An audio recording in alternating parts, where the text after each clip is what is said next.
friend. You know, I always like to take this opportunity to talk about myself. The man of the hour. And let me tell you something, Daddy. When you're the man, you make history every time you step foot in this ring. And that's the bottom line. Wrestling Podcast. Ladies and gentlemen, welcome to episode 63 of the Too Sweet Wrestling Podcast. Yes, indeed, ladies and gentlemen, we're about to hop on into it. It is the Impact Rebellion episode of the Too Sweet Podcast. We're going to hop into that. We're going to break it down. It is a pay-per-view of the year candidate. I'm going to hop into that. We also have many topics to hop into before we get into that. So if you're here for Impact Rebellion, stay tuned for it. I'm going to get into it later in the show. I'm going to break it all down. We have a lot of things that happen on Raw and SmackDown as well. We're going to hop into that. So if you want to know where to find me, you can find me all of my links at linktr.ee/2sweetpod. That's the number 2 sweet pod. That's linktr.ee/2sweetpod. Find me on Twitter at OMGCoreyB and at 2sweetpod as well. On my pinned tweet, that's all my links as well on at 2sweetpod. Excuse me. You can find that as well on my pinned tweet. So let's not waste any more time. Let's hop on into this thing. We don't have number one spot this week, but we do have best thing, funniest thing, and funniest thing of the week. We're going to make it quick this week. Funniest thing of the week was Shane McMahon. He's in this promo on SmackDown, and he goes on, he's talking about Vince and how he's a national treasure, and he's talking about how Roman Reigns punched him, and he said it was like defacing Mount Rushmore. The fool was trying to say Mount Rushmore. And like at that point, I'm like, how do you mess that up? Like I just put hashtag Mount Rushmore and the jokes on Twitter came raining down, not just for me, but yeah, plenty of people said, who's on your Mount Rushmore of wrestlers? And like Shane McMahon is a walking, I don't want to say joke, but it feels like something funny happens with him every week. But moving on to the best thing of the week, we have two things at stake here. CM Punk made his return to wrestling kind of at a promotion entitled MKE Wrestling under a mask. Did to go to sleep, and it was interesting, got the world buzzing, and I gotta say it's pretty cool to see him back in the ring. If he was under the mask, and there was people debating that it was him under the mask. So that was pretty cool. And also, Dustin Rhodes is back, and he will be facing his brother. The other best thing of the week, he will be facing his brother Cody Rhodes at Double or Nothing, and I cannot wait to see that. It was a cool moment. It's gonna be a cool moment when those guys face off. It's not the marquee match, so I'm with it. And I cannot wait to see it at Double or Nothing. So we're gonna hop right on into this thing, to the topics. Kevin Owens. We got the heel turn from Kevin Owens. I mean, you know, we knew it was coming, but I'm about to hop into that as well.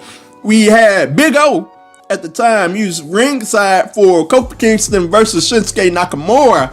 And we get down to it, and things are breaking down. And of course, Kevin Owens is in the ring. Kofi Kingston is in the ring. He nails Kofi Kingston. He takes out Xavier Woods. And I gotta say, you know, we all saw it coming, but sometimes when something good and something obvious has to happen, there's nothing wrong with seeing it coming a mile away. And this had to happen because it is a good move for Money in the Bank. We needed a match. It is a good move and a bad move. And I'm going to get into that as well. It's a good move because we needed a match for Money in the Bank. There were no slated opponents for Kofi Kingston. There was nothing going on. They hadn't done anything to build anyone up. So it was either KO or possibly Mustafa Ali. I mean, Daniel Bryan has an injury the last time I checked, so it had to be Kevin Owens. So we got a marquee match for Money in the Bank. I don't think this was a big enough match to save for SummerSlam. I'm going to get into a match about that needed to be saved for SummerSlam later in this podcast. But this wasn't a big enough match to save for SummerSlam. And it needs to be on Money in the Bank. The bad thing about it is they have kind of booked themselves into a corner here because Kevin Owens can't really lose here because he's just come back. And he came back against Daniel Bryan. He lost that match. Technically, it was a triple threat match. He wasn't on the winning end. And here he is now. He has the big heel turn. He can't afford to lose this match either. But at the same time, while they've booked themselves to a corner, it's Kofi's first title defense. He can't afford to lose on his first title defense. So at the end of the day, I think this has to end in a screwy finish, in a non-conclusive finish. I hate to see that, but it is what it is. At the end of the day, I'm happy that Kevin Owens is back as a heel. The big old stuff was entertaining. It was funny, don't get me wrong, but Kevin Owens is best as a dastardly heel. I want that guy that powerbomb Machine Gun Kelly off the stage. I love that guy. That's the guy I fell in love with, and I'm glad he's back. I hope they bring him back as that. Also, it's a great thing because I hope this brings back serious Kofi as well. Like, I get the New Day, they're fun, loving games, and they throw the pancakes, but when Kofi was serious, went on his march to Daniel Bryan in that championship, it was compelling TV when he got in Vince's face. So I want serious Kofi back, and I hope we get him back during this build all the way up into Money in the Bank. So, moving on to the next topic, Charlotte Flair. Again, man.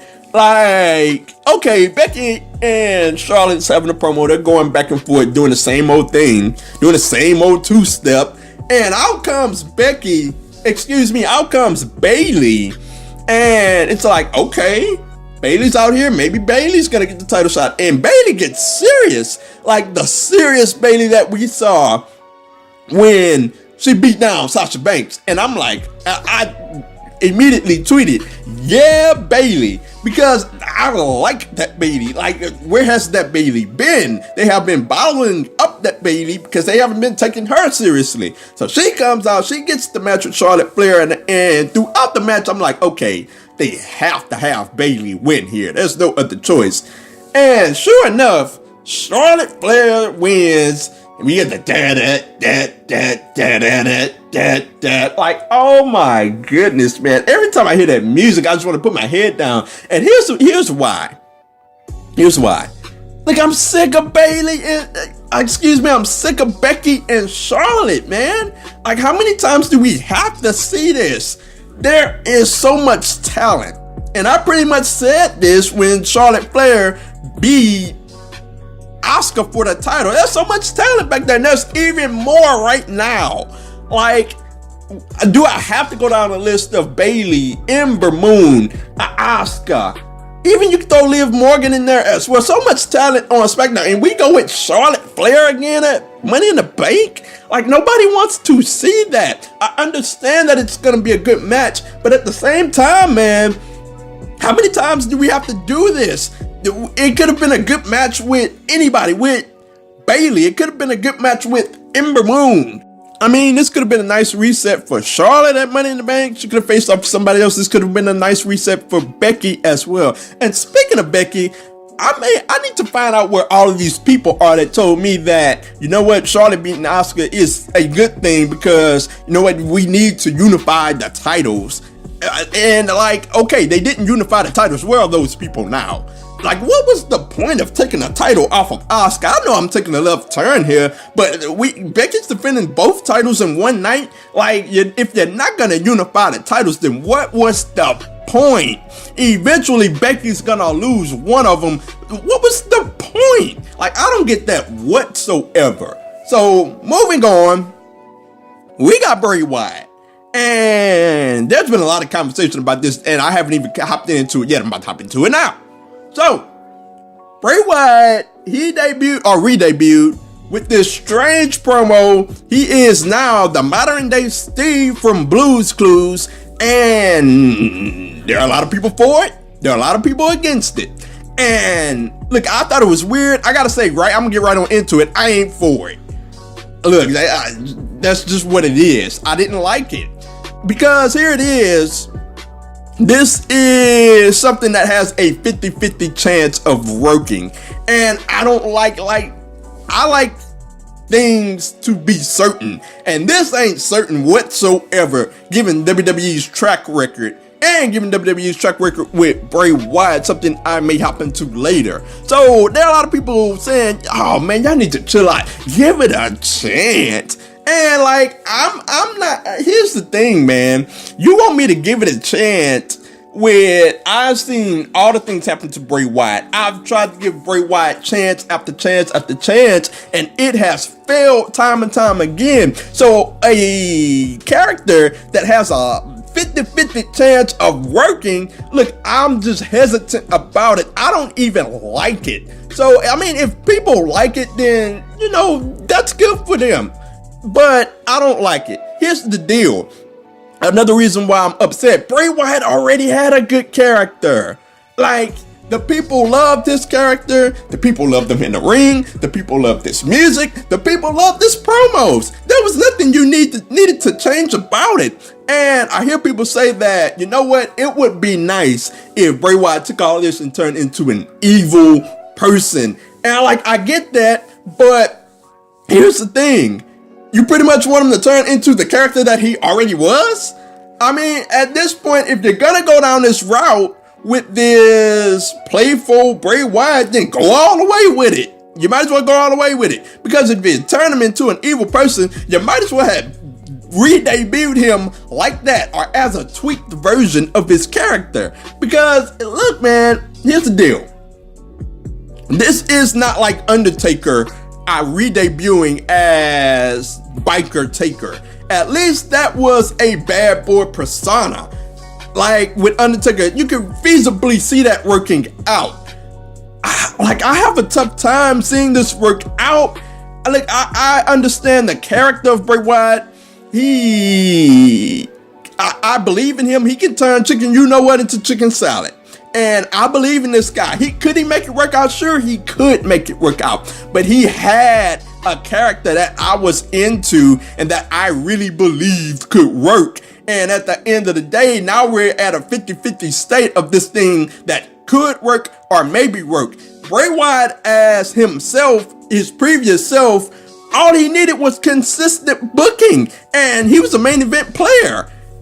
Looking at it with this, I don't know. I'm not interested in it, but here's the deal. That doesn't mean that I won't give it a chance. I hear a lot of people saying, well, y'all are so negative. Look, I can have my opinion and still be willing to give it a chance. I don't like it, but I'll give it a chance to see how it works out. Moving on to AJ Styles and Seth Rollins. This is going to be the match of Money in the Bank. And I got to say, should it have been saved for SummerSlam is my question. And here it is.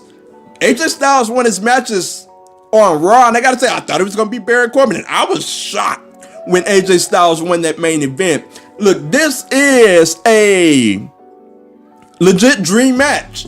It is Shinsuke Nakamura versus AJ Styles, or bigger. If you want to say that this is bigger than Styles and Nakamura, then I wouldn't argue with you. To be honest, it is a huge match. Looking at Money in the Bank, they could have done a lot of other things with Money in the Bank. Even with the people there, I said this recent Tuesday that Drew McIntyre, I would have gone with Drew McIntyre at Money in the Bank, and that would have been just fine with me to save this AJ Styles Seth Rollins match. Think about all the first time matches just in recent history where they make a big deal of it. It is a first time dream match. It normally takes place at a huge pay-per-view, normally now. And at this point, I don't know what we're gonna do for SummerSlam, because no other match really fits the bill outside of Brock Lesnar again. So help me God, I hope they don't do that with Brock Lesnar. But I can't really look at the roster and say that is a for certain main event marquee match unless they really build someone up. Can it be Seth Rollins and Drew McIntyre or something? It could be, but it just does not have the cachet of Seth Rollins and AJ Styles at SummerSlam. And I really think that this is a match that I hope they don't burn it into the ground, no pun intended, when they have rematch after rematch after rematch. I really hope that it is well done, and I don't want this to be labor on, because this is not a match that you can do at SummerSlam now. You can't have a series of rematches just like they had with Nakamura. Eventually, with Nakamura and Styles, it got to a point where I was like, oh man, I'm sick of this. Because we have pay-per-view month after month after month, and it's I cannot do this month after month after month. They can't do this with AJ Styles and Seth Rollins. So we'll see how it turns out at SummerSlam. I'm pretty sure it's going to be an awesome match at Money in the Bank. We'll see how that turns out as well. So moving on to Impact Rebellion. This is going to be a pay-per-view of the year candidate, ladies and gentlemen. And I got to say that, look, man, I am very, very excited for this because I look at this card and I see, just like I said recently on the last podcast, I think it was, I see match of the night candidate down the card. Right now, it's just 5 matches. I'm pretty sure they'll add something as we get closer to the pay-per-view. But all I have is 5 matches to review here. And if it stays 5 matches, oh, I'm good with that. Because the NXT format is don't load the card with a lot of matches. Just make some matches and give those matches a bunch of time. And that is a phenomenal formula. And if they do that with this card, I will be all for it. Now, if the thing holding you back from getting this is, I don't know if I'm going to get my money's worth. Look, trust me, you will get your money's worth with this pay-per-view. It is guaranteed. I can't do money back guaranteed, but it is guaranteed. I can guarantee you that this is going to be a phenomenal card. So we're going to hop right on into it. First, we have Tessa Blanchard versus Gail Kim, and this has been a phenomenal feud. Tessa Blanchard feels that Gail Kim has robbed her for a title and has been robbing her ever since. And I love Tessa Blanchard. I've loved this feud. You know, Tessa Blanchard has gone at Gail Kim, talking about how Gail Kim would have never made it in her era. Gail Kim's overrated. Tessa Blanchard is the best overall women's wrestler on the planet. From a wrestling standpoint and from a promo standpoint, I think she has Becky Lynch. That's just my opinion. But to this feud, you know Gail Kim ain't having it. So she's going back at Tessa. The most recent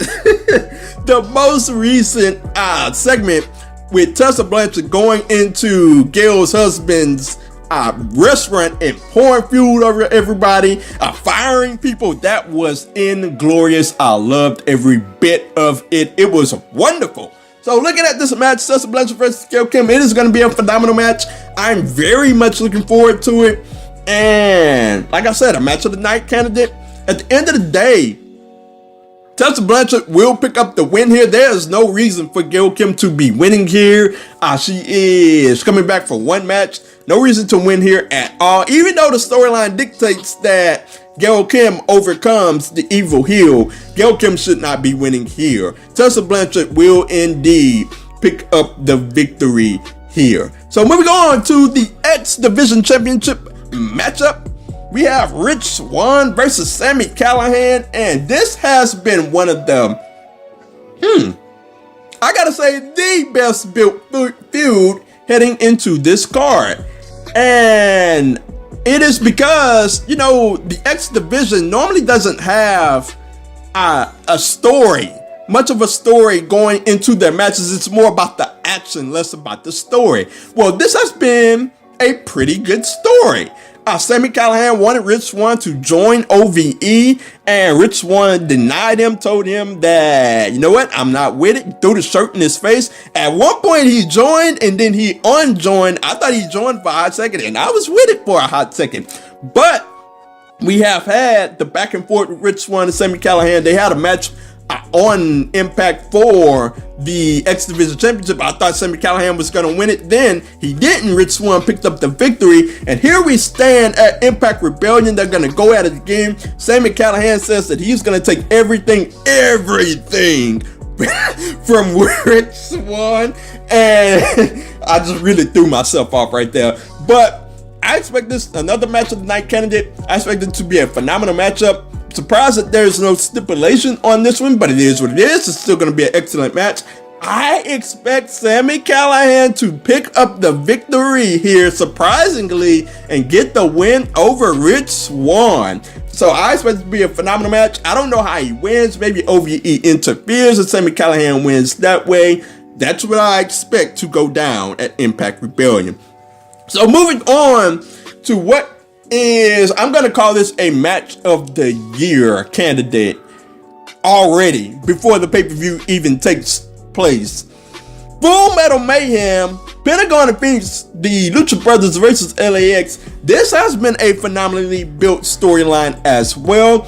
LAX, the match at Homecoming with LAX and Lucha Brothers was just insane, man. And like, it was fast-paced throughout the entire match. I didn't really like the ending at Homecoming, the way the match ended, but it was a phenomenal match nonetheless. And what I have liked the most, and what I had been calling for weeks when on my Impact reviews, I wanted this feud to get personal. I was tired of the buddy stuff, handshaking stuff, and it has gotten personal with this feud between these two tag teams, and I love every bit of it. Every other week, you see these guys fighting each other and going at each other, and I love it. This all leads to a Full Metal Mayhem match, to which I expect to be a match of the year candidate, and I cannot wait. Who wins this match is the question. I think that's a legitimate question. I think if it's the last matchup of these guys, we don't know yet, because this feud could go on and on and on. I am definitely gonna go with LAX to pull off the victory here to become the champions again. And look, this match is gonna be bananas, man. I am gonna thoroughly enjoy this match. I'm just gonna sit back, stretch out, put my hands behind my head, just stretch out and just watch this match. I cannot wait for it. It is gonna be awesome. So moving on to the Impact Knockouts Championship match, we have Taya Valkyrie versus Jordynne Grace. This feud has been decently built as well. Now, something I'm really looking forward to, and I'm going to get to it. This all got started when Jordynne Grace won that #1 contendership match over Tessa Blanchard. And in that match, I was shocked, man. I was like, okay, Tessa Blanchard is surely going to win this match and go on to face Taya Valkyrie Against All Odds. And Jordynne Grace won the match, and I was like, whoa, Jordynne Grace won the match. So we had the matchup with Jordynne Grace and Taya Valkyrie at Against All Odds. Taya Valkyrie pulls the fake injury, and here it stands. We are having these girls face off again. These girls have phenomenal chemistry, I must say. I enjoyed their matches. We'll see how this one turns out. I'm gonna say with every match on this card, it is a match of the night candidate, and I'm looking forward to it. This is Jordynne Grace's time. Look, you gotta put the belt on her. This is it, and I feel that way about the World Championship match as well. I'm gonna tell you, this is it for Jordynne Grace. And it's time for them to put the belt on Jordynne Grace. I believe they will. Jordynne Grace will pick up the victory here over Taya Valkyrie. And look, man, it is going to be a phenomenal moment. Jordynne Grace is a phenomenal wrestler. She's going to be a phenomenal face of the Knockouts division. So moving on to what should be the main event of the night, the Impact World Championship on the line. Johnny Impact versus Brian Cage. Special guest referee Lance Storm. I think that's pretty odd, but the build here, Impact has done a phenomenal job. We had the non-conclusive finish at Homecoming with the referee messing up the count. I don't know what went on there, but it was a bad look for Impact, and they turned a negative into a huge positive. They turned it into a storyline, so I gotta give it to them now. I really like that.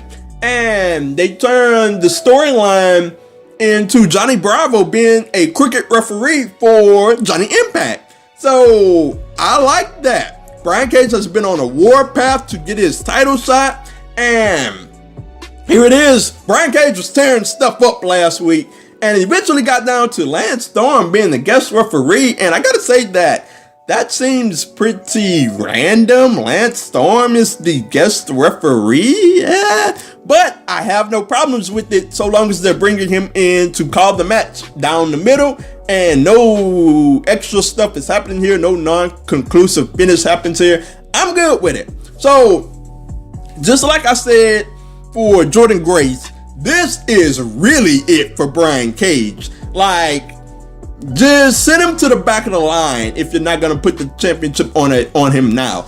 I believe that the time to put the championship on Brian Cage was at Homecoming.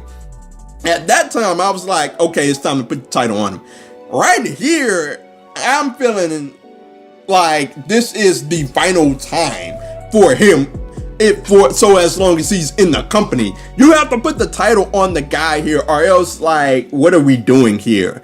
So looking at Brian Cage and Johnny Impact, it has been a decent enough build. A little bit of steam has been lost out of the feud, if you ask me.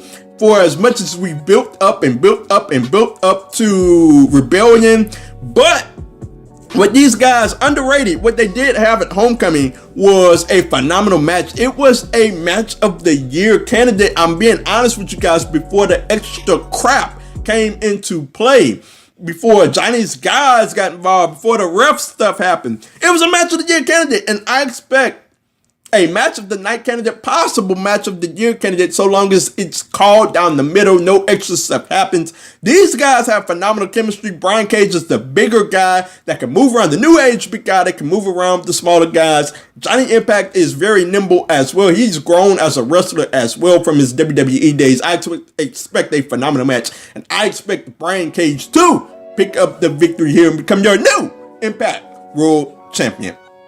So that is it for my coverage on Rebellion. Look, man, this pay-per-view, it has a Slammiversary feel. Slammiversary was the pay-per-view of the year last year for me.